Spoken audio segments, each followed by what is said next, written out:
আমরা শান্তিনিকেতন সোনাঝুরিতে এসেছিলাম স্বপ্ননীল হোমস্টেতে।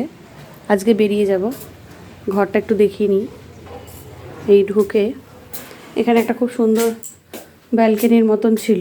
এই যে এখানে বসে কালকে রাত্রে আমরা প্রচণ্ড আড্ডা দিয়েছি, খাওয়া দাওয়া করেছি। আজকে সকালে বেরিয়ে যাচ্ছি, কিন্তু এই যে নিচ থেকে খুব সুন্দর দেখা যায় রাত্রেবেলাটা।